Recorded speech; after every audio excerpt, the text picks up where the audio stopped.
پاکستان کا ایران میں موجود بلوچ دہشت گردوں کے ہائی ہاؤس پر انتہائی کیلیبریٹڈ اور نپا تولا اسٹرائک آپریشن 17 جنوری کو ایران کی طرف سے پاکستان کی جغرافیائی سالمیت پر حملہ کرتے ہوئے ایران نے انتہائی غیر ذمہ دارانہ اور جارحانہ طریقے سے پاکستان میں معصوم شہریوں کو نشانہ بنایا۔ اس جارحیت کے باوجود پاکستان نے اشتعال میں آئے بغیر سفارتی سطح پر اس مسئلے کو ایرانی حکومت کے ساتھ اٹھایا۔ ایران کی طرف سے انتہائی افسوسناک رسپانس ملا، جس میں بجائے اس کے کہ وہ اپنی اس بلا اشتعال جارحیت کی معافی مانگتا، دوبارہ الزامات پاکستان پر لگانا شروع کر دیے۔ ایرانی وزیر خارجہ نے پاکستان کی سالمیت کی خلاف ورزی کو نظر انداز کرتے ہوئے اپنی سیکیورٹی کے مقدم ہونے کا راگ الاپنا شروع کر دیا، جو کسی طور بھی کسی ریاستی عہدیدار کو زیب نہیں دیتا، اور جس سے یہ بات واضح ہو گئی کہ ایران نے اپنے کیے پر بالکل بھی نادم نہیں بلکہ ہٹ درمی دکھا رہا ہے۔ ناظرین، یہ بات پیروز روشن کی طرح آیا ہے کہ ایران میں بلوچ دہشت گردوں کے متعدد ٹھکانے موجود رہے ہیں، جس کی وجہ سے دہشت گرد متعدد بار ایران پاکستان بارڈر کراس کر کے بی ایل ایف اور بی ایل اے کے بلوچ دہشت گردوں نے پاکستانی سیکیورٹی فورسز اور عام شہریوں کو بے تحاشا دفعہ نشانہ بنایا۔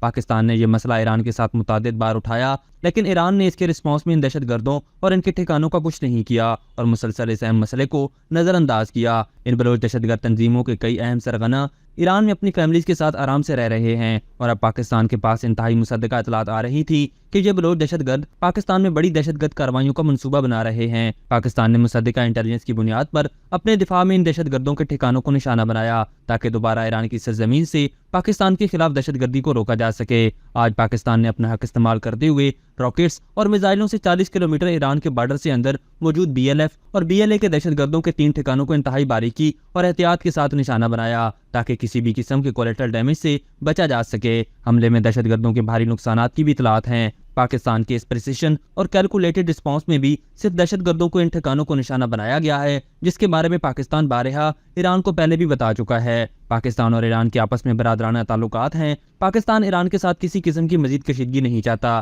لیکن اس کی یقیناً ذمہ داری اب ایران پر عائد ہوتی ہے۔ امید ہے پہلی دفعہ کی طرح امیچور ایکشن کی بجائے اس دفعہ ایران ذمہ داری کے ساتھ معاملے کو ہینڈل کرے گا اور سفارتی بنیادوں پر پاکستان کے ساتھ مل کر تمام معاملات کو نارملائزیشن کی طرف لے کر جائے گا تاکہ مل بیٹھ کر مسئلوں کا حل نکالا جا سکے۔ ابھی تک کے لیے صرف اتنا ہی۔ مزید دلچسپ اور تازہ ترین خبروں سے آگاہ رہنے کے لیے ہمارے چینل اسلام آباد انسائیڈر کو سبسکرائب کرنا مت بھولیے، اور اگر ہماری یہ ویڈیو آپ کو اچھی لگی ہے تو اسے لائک کر دیں اور اپنی قیمتی رائے کا اظہار نیچے دیے گئے کمنٹ سیکشن میں ضرور کریں۔